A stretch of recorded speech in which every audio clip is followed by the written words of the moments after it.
Depuis plusieurs mois, les agriculteurs du Niger sont confrontés à de graves pénuries d'eau. Cette situation a paralysé le secteur agricole. Cependant, l'entreprise locale Ypren a jeté un pavé dans la mare.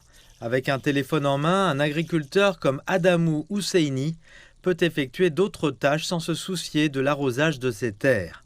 À distance ou manuellement, la solution électronique d'Ypren, baptisée Smart Eau, peut ouvrir toutes les vannes afin de fournir la quantité d'eau requise pour une période donnée. Le premier résultat, c'est surtout l'exploitation de l'espace. Il faut le savoir, aujourd'hui, personne ne peut irriguer sur plusieurs hectares de façon manuelle.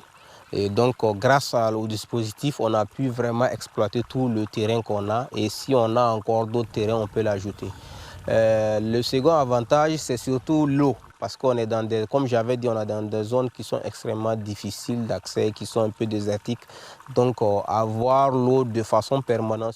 Actuellement, les agriculteurs du Niger sont confrontés à une perte d'eau de 80% lors de l'arrosage des plantes en raison de l'évaporation. Cette situation a incité le fondateur de Ypren, Sani Lawali, à identifier des solutions créatives pour relever les défis, en particulier ceux liés aux besoins primaires des populations rurales. Smart Eau, en fait, il faut reconnaître que Smart Eau a trois valeurs. D'abord, réduire la main-d'œuvre, réduire l'impact du changement climatique. Quand on parle de l'impact du changement climatique, c'est d'abord contribuer à réduire la perte en eau. Vous savez, en agriculture, 80% de l'eau utilisée est partie en perte, soit par évaporation, mais alors qu'à travers Smart Eau, on envoie la quantité qu'il faut au moment qu'il faut et à la plante qu'il faut. Ce qui permet de réduire l'eau à hauteur de 70%.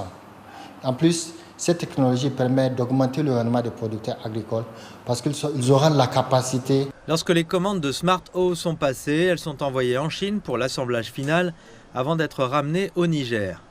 Malgré la grande ambition de couvrir le marché de la région du Sahel, l'entreprise fait face à des ressources limitées. À travers Ypren, notre vision, c'est de développer nos solutions de façon locale. Donc, pour pouvoir développer, on a mis en place un département de recherche et développement où nos ingénieurs travaillent sur des solutions, sur des prototypes de solutions qui vont des circuits électroniques jusqu'à la conception du premier produit. Donc, faute de moyens, on ne peut pas produire en masse. On fait le prototype, on teste le prototype et après on envoie en Chine auprès de nos partenaires, chez qui on fait la production de masse et après les produits reviennent pour être sur le marché. En raison de la disponibilité limitée des fonds, Sani Lawali s'est associé au secteur privé pour mettre en place des options de financement abordables. Le nombre d'installations continue d'augmenter, en grande partie grâce à des partenariats avec des projets de développement qui ont contribué à faire connaître les capacités de Smart Eau.